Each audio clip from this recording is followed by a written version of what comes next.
Endurance Junkie Podcast, episode 18.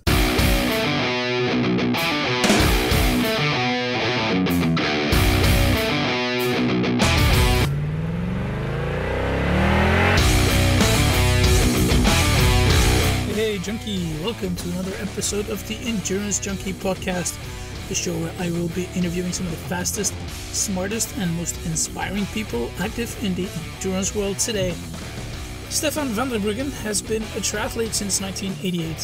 He has competed internationally and professionally for his home country of Belgium and adopted country Australia. Stéphane has raced at the sport's highest levels since 2000 and has won over 75 age group titles and categories. He recently claimed 4 goals at the 2014 ITU Age Group World Championships, winning the Aquathlon, Sprint, Olympic and long distance races. Stéphane, thanks for joining me today. Before we get into things, can you tell us a bit about yourself, your sporting background, and how you ended up in triathlon? I was pretty much forced into it. Not forced into it, but I felt like I had to do it because my parents were both triathletes, and I really wanted to give it a try. Even my sister did some. Seeing my parents doing it since my dad since 1983. So, I really wanted to give it a try, and I loved it straight away. What did you do before? Before I was doing basketball, and I was really enjoying it. But I loved the individual challenge that triathlon had to offer, and also I really wanted to beat my mum. Did that work? It did, but to beat my dad, I had to wait till I was 18. Okay, cool. Now you've raced as a pro on the ITU circuit for about 5-6 years when you were in your early 20s. So you definitely had a pretty good development as a junior. Can you maybe describe your rise through the junior ranks and what made you decide to turn pro? Through my junior race, I pretty much had to wait till my last year as a junior, which back then was until 20. To be competitive. Then that's when I got into the national team with, Rutger Baker and Bert Chamar and Fred Van Leert. So this is Belgium, right? Yeah, that's right. Yeah, it was in Belgium. And then when I won the National Series Juniors, I had a chat to my dad to see if I could, give this a real try. And I've always been lucky to get the support from my dad. So I'm very grateful there. So you were working part-time or something and then combining it with sports? Yeah, my dad had an importing business, so all the packaging from Asia, and I was working with him in the morning, pretty much from 8 till 12, and then I would usually have a little nap, and then I would train all afternoon. And that worked really well. Unfortunately, my body wasn't too happy with the sort of training I was giving it, but I had all the supports around me to allow me to make it, but I didn't, obviously. So what races did you do then? It was mainly the European circuit that you were doing? Yeah, I was in the French team, ACBB in Paris, so Boulogne-Billancourt, with Tim Bentley and Andrew Noble. So I was racing in France, 5 to 10 times a year. And I was also with the Belgian team, HTC London, which was amazing squads, very supportive. They would organize great training camps for us. So I was mixing up the Super Prestige, which is the National Belgian Series, and the French Grand Prix. Yeah, London was a very famous club, and at the time, I remember those when I started racing as well. You've been living in Australia for a while now. When did you move there, and why? From racing and training with Tim during the summer, I was often complaining, to be honest, about the weather in Belgium. And this team one day said, why don't you, come for 2 months and train with me in Geelong? Geelong is a great spot to train. And I took on the offer. And on my second training camp here, I met my wife, Belinda. And she wasn't too keen on coming and live in Belgium, especially the weather. So she's asked me to stay, and we got married, and I started my life here. And, I love Geelong. This is a fantastic spot for triathlon and for sports in general. Yeah. What year was this? I met Belinda in 2003. Okay, so you've been there for just over 11 years now? Yeah, that's right. Okay, cool. Well, I started my first training camp in Geelong in 2000. and then I came back in 2001 and 2002, 2003. Yeah. Right. Now you started way back in 98, in 1988, as you said. So you've been doing the sport for like over 25 years, making you, with all due respect, a bit of a dinosaur in the sport. Can you describe how the sport has changed in that time? And, because you've been in Australia for so long now, can you maybe also talk about the differences between the European and the Australian racing scene? Sure. I noticed some major change with triathlon. As you know, the drafting format got introduced, I think it was 1998, and made racing pretty dangerous. And to be honest, pretty boring to watch for a while. I mean, now it's different. The racing is a lot faster again, but I love triathlon, but even me for a while, I felt like falling asleep watching the drafting going around. But the series are pretty similar in Belgium. We have a national series here, but the focus is more put on age groupers. There's like a medal and a spot prize for every top three in every age group. We've got special national series for age groupers, championships, and we don't get to race with the elite. You only get to race with your age group, which is fantastic because I know in Belgium it's everyone together. So you basically have a wave start for every age group? That's correct, yeah. Oh, okay, cool. It's fantastic. They should try that in Belgium. I mean, I'm sure people would love it. It doesn't take much, You just get the pro first, and then you get them to start in five-year waves. So yeah, I guess it might be a bit more difficult. You need to close the roads a bit longer, and true. Belgium. It's not always easy to get things organized here for sports. Yeah, true. There was a question that I wanted to ask you about that as well, but I missed it. Oh, yeah. I was in Australia in 2000 for a year, and what I saw a lot of them were these Formula One style races, like really, really short, and it's like 200-meter swim and a 7K bike and a 2K run, and then they would do it all again. Does that still exist? Unfortunately not. I did the one in Geelong in 2003. And I think in 2006, the deal fell through with a major sponsor, and they never found a new sponsor again. So it hasn't happened for 8 years. And I reckon that's why the level of the elite in Australia has gone backward. I reckon that competition, they were just pushing themselves, to another level constantly. And that's why I reckon, partly why the Australians were so strong in triathlon. Now it seems that the Aussies are really strong in Ironman, but not so much in short distance. Yeah. So they should try and reintegrate a Grand Prix like that. That was fantastic. Yeah, it was great stuff because I remember seeing, it was Macca, it was Miles Stewart, it was Peter Robertson. And these guys, they ended up really dominating the sport for quite some time. And yeah, it's unfortunate that they don't do it anymore. Maybe I have to look in... Europeans were coming here as well to race against the Aussie because... they wanted to try their training methods. Yeah, I think they're trying to start this up again in the US. I think they had a Formula One Grand Prix in Las Vegas a couple of weeks ago, right, with Interbike. So hopefully that will take off again because that was for some really awesome racing. Yeah, I think an Aussie won. Iron Royal, I think, won the race. Yeah. Oh, I didn't know he was Aussie. Thought he was an American. Yeah, I think it's from Sydney. So, okay, cool. All right, let's move on to the main reason why I've invited you here today. Because you've been racing pretty well these last couple of weeks with 4 ITU Age Group World Championship titles as a result. Why the focus on these events?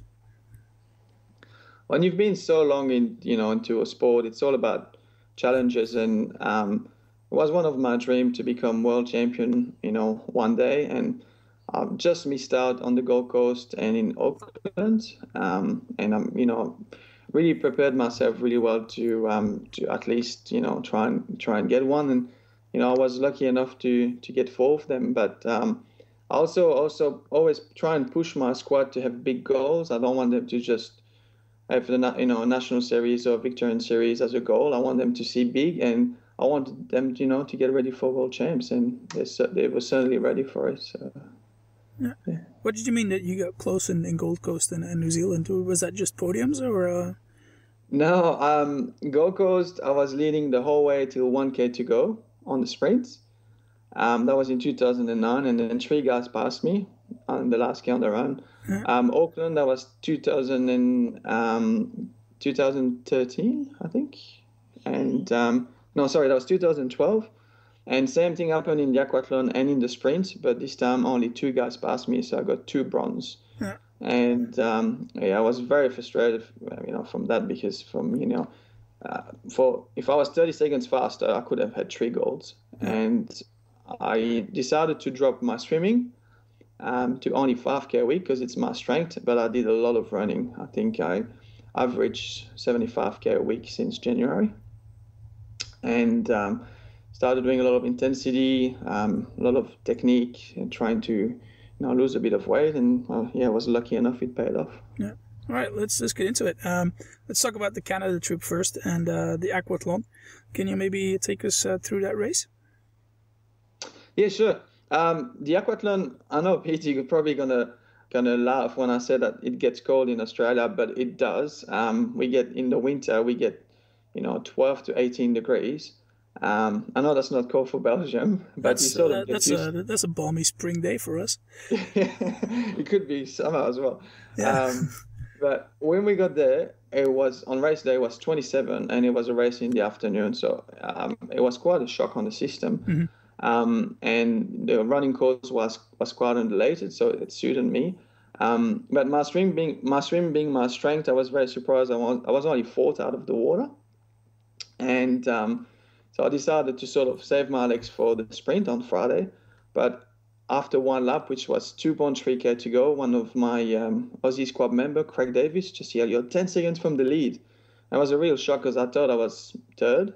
And so I decided, forget about Friday race and just go for it. And I was lucky enough to catch the big American who was in the lead, 1K to go, and get my first World Championship title. And it was, memory I'll never forget, like just going through the finish line as first. And I know it's only an age group title, but that was a dream come true, and I'll never forget that. It's with me forever. Yeah, cool.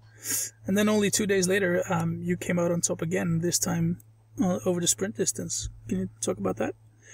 Yeah, sure.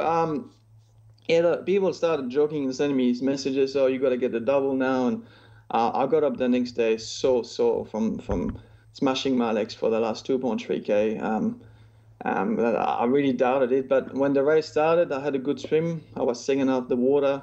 I knew that I had to break the field on the back, and I was very lucky that the back race was exactly like I wanted. It was hard and elated and a bit of wind.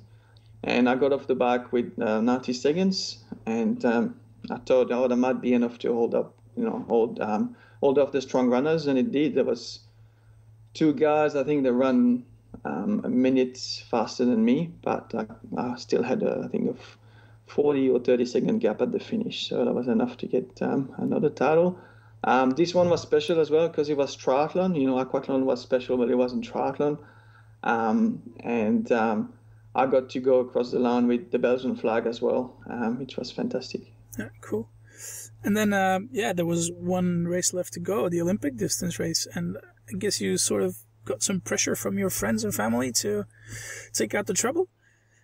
Yeah, that pressure was even worse. Like, when you've won 2 and you're doing your 3rd race, you're supposed to be relaxed and you're supposed to be feeling like you've done a good world champ. But I was even more nervous because everyone was saying, "Oh, no, nothing else than a win is good enough." So, I was trying to try and reject that pressure a little bit and trying to explain to people that the Olympic distance is where, all the big guns are coming out, that some people just go there for the Olympic distance.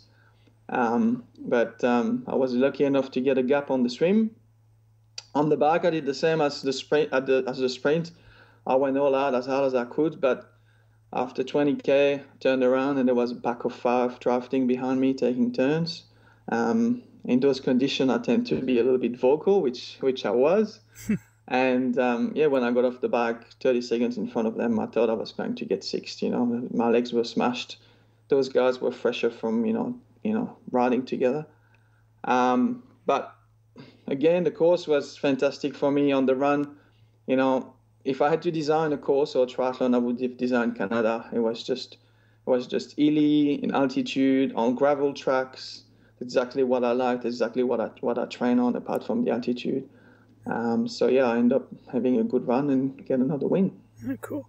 Yeah, what was the time span between that aquathlon and the Olympic distance race, and were you mainly competing against the same guys all the time? I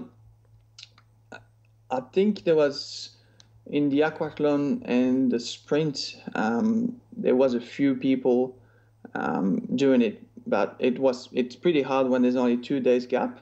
So the aquathlon was on Wednesday and the triathlon was on Friday. And we say about muscle damage or the DOMS that they're the highest after 48 hours. So that was probably the most risky combination. But more people did sprint and Olympic, because sprint was on Friday and Olympic on Monday. Okay, so you had an extra day's rest there.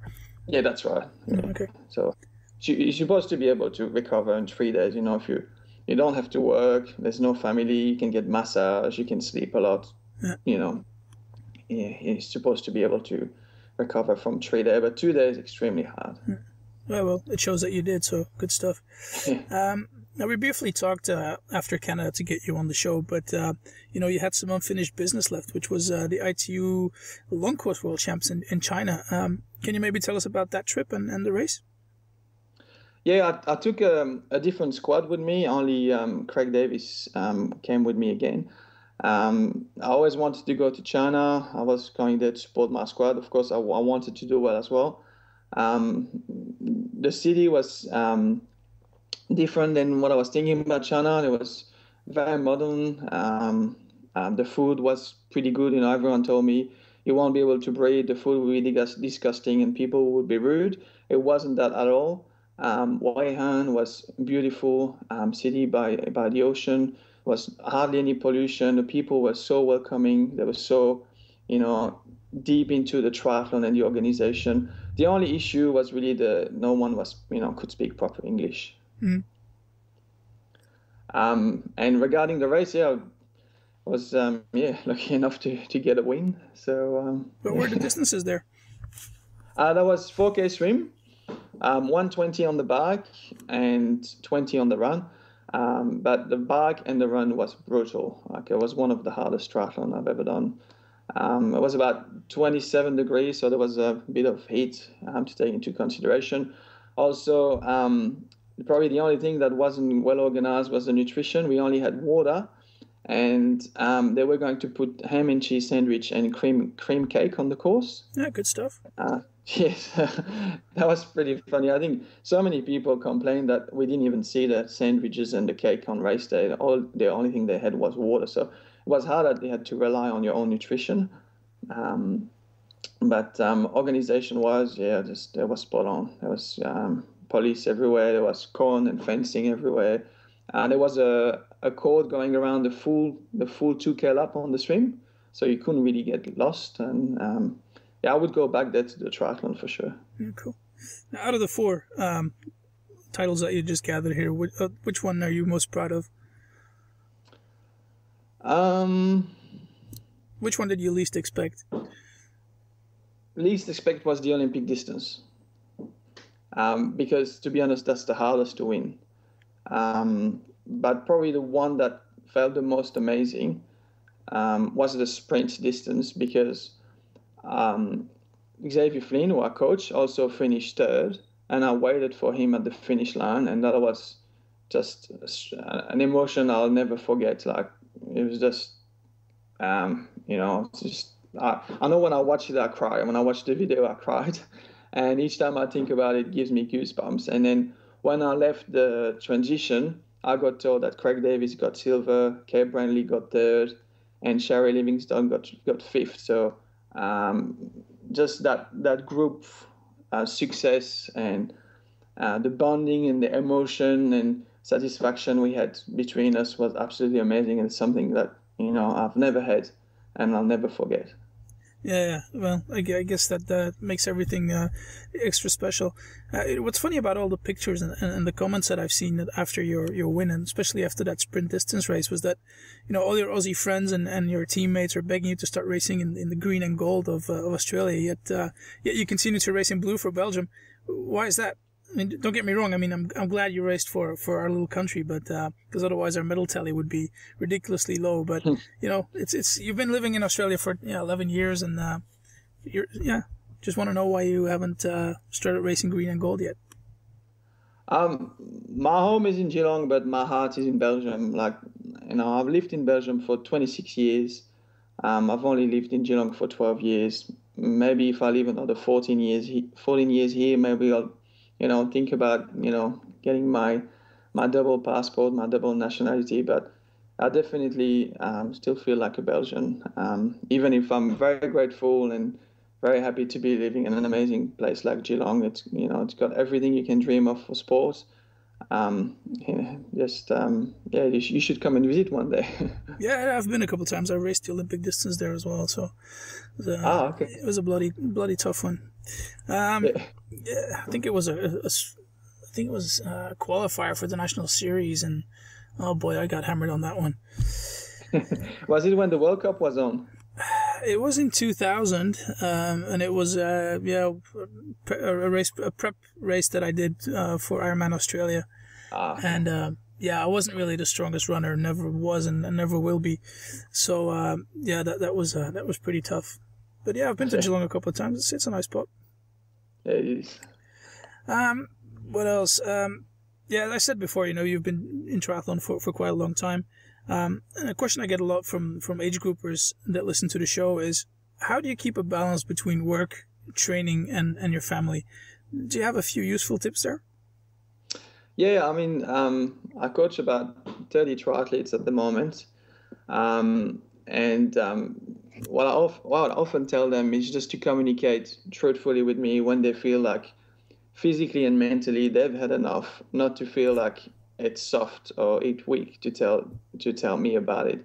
What I do immediately, then I just give them 2 to 5 days off or with hardly any training, and I tell them, go out, see your friends, have a drink if you want to, unplug, forget about triathlon, because triathlon is such a hard sport that if you're too full on in it, it takes over, and sometimes it's too much, and then people quit. So I'm really trying to make sure they get a balance. They still see their friends. If they want to go out, they just have to tell me in advance. I'll let them go out. But just make sure that, even my high-level athletes, I make sure that they still work. I think it's good for them. Otherwise, triathlon takes over, and that's when people stop. Yeah, I think what I hear a lot is consistency. And, consistency, I think it's better to take, like you say, like 2, 3, 4 days off and completely unplug. And so that it allows you to get back into a rhythm afterwards, instead of, going full on for about a month and training 20, 30 hours a week, and then backing that up with 2 or 3 weeks with hardly anything because you've overcooked yourself. Yes, that's exactly right. Yeah, so I think it's pretty good tactic. Also, Peter, we're not professional triathletes, so we can't train as much. So as you said, the number one is being regular. So it's better I would say it'd be better to train 10 hours all year round than, do 2 months at 20 hours and then do a month at 2 or 3 hours because you're completely stuffed, as you said. So when I give a break to my athletes, even at the end of the season, it's not more than 2 weeks, and they only get 1 week fully off where they're allowed to do all the sports. And then after 1 week, they already have to start, but only, 30, 40 minutes a day. Yeah. And then slowly we get back into training. Yeah. Oh, yeah, cool, thanks. Now, what's next for you? I mean, I would say rest, but the season is only starting for you guys in the Southern Hemisphere. Yeah, that's right. We've got the Vic James Duathlon this Sunday and the Vic James Olympic distance in 2 weeks. But yeah, I've trained pretty hard for this, and, it's not always easy on my family when I got to get out on the weekend to look after my squad 5 hours a day. So now I'm going to focus on my squad and my family and, make sure that I put my family first. But I want to start racing again in February or March, and then get ready for Chicago and get ready for World Champs Duathlon that will be in Adelaide in October. Oh, cool. Now, Kono's coming up next week. Is that something that you'd like to do one day? Because you've done a couple of Ironmans, right? Yeah, I've done 3 Ironmans. One I didn't finish with back issue in Foster. But yeah, I definitely want to go to Hawaii. But I think that's something I want to do with my family when they're a little bit older and when they can really enjoy it. And I don't want to put them through an Ironman preparation. I can get away for Canada and China. I'm training on average, 2 hours a day, 15 hours, sometimes 20 hours. But I know if I'm going to Hawaii, I'll get extreme. I'll get obsessive with Hawaii, and I'll want to train 20 to 30 hours. And I don't want to put my family or my squad through that. So I'll go to Hawaii, but I don't know when. Yeah, cool. How do you see this year's race unfold? Who I think is going to win? Yeah. How do you think the tactics is going to be? Win again. I hope Fred is going to win again. Yeah. I heard it's really, really hot in Hawaii at the moment, so it's really good for Fred. It's a small frame. I don't think it's that good for Marino Vanhoenacker and Axel Zeebroek. They don't seem to go as well in the heat, but I think the hotter the better for Fred. Yeah. So if Fred Van Leeuwen and Pete Jacobs are running side by side, taking that right-hand turn up a lead drive towards the finish, you'll be cheering for Frederick? Definitely Fred, yeah. He's a top guy. I used to race with him as a junior and as a senior. He's one of the loveliest guy I know, so I'd definitely go for Fred. Yeah, cool stuff. Well, if you haven't had a chance to listen to it, he was our guest on our first ever episode, so you can go over on our website and find that episode. It was a really cool chat. So, and as you said, he's a really nice guy. Yeah, he's a genuine nice guy. Yeah. All right, cool, Steph. Thanks very much for your time. Maybe tell us quickly how people can get in touch with you. They can touch in. I think the best is through endurancesteam.net or .com.au. You can do both, or Facebook. I'm often on Facebook. It's pretty easy to find me with a name like mine. So yeah, I think or via email endurancesteam@hotmail.com. That's another way as well. But yeah. All right, cool. I'll make sure to put those in the show notes. All right. Anything else you want to plug? Any sponsors you want to give some love to, maybe? endurancesteam.net and all its sponsors, and always grateful when you've got a partner that supports your training and your racing and your traveling, and just want to say thanks to my wife as well. All right, cool. All right, thanks, Steph, for your time. Much appreciated. Thank you. All the best for the rest of the season, and I hope the squad does as well as you do. Thank you. Thanks a lot. Cheers. All right, Junkie, that's another one in the bag. I really hope you enjoyed that chat with Age Grouper Stéphane today. If you did, and you have some spare time today, can I just quickly ask you to go to iTunes and give me a review and a rating? That will really help grow the show even further. Speaking of which, I want to say huge thanks to Carl Fannin. I think Carl is one of the athletes coached by Stéphane. And he gave me a 5-star rating, so awesome, Carl. Thank you very much. He goes on to say, great podcast. It has some awesome interviews and is now at top of my weekly podcast list. I love the fact that you also spend time to also interview top age groupers, and I think he's alluding to his coach there. Keep up the great work. I'm now spreading the word on my own Facebook page. All right, thank you very much, Carl. Much appreciated. I really hope you enjoyed that chat with your coach today. All right, what else? Guest lists. With 3 episodes per week, I need a lot of guests. And I'm really curious to find out who you guys would like to see featured on the show. So if you have some ideas, you can go to the website. There's a form there. You can access it on endurance-junkie.com/wishlist. And you can add your top 3 guests there and leave a little comment why you want them featured on the show. And I will get in touch with these people as quickly as possible and have them on the show as quickly as possible as well. All right, what else is coming up this week? We've got one more episode. And with Kona coming up, it's going to be all about Kona. It's as simple as that. We will have Torsten Rade from tryrating.com. And we will talk predictions, basically. So hope to catch you then.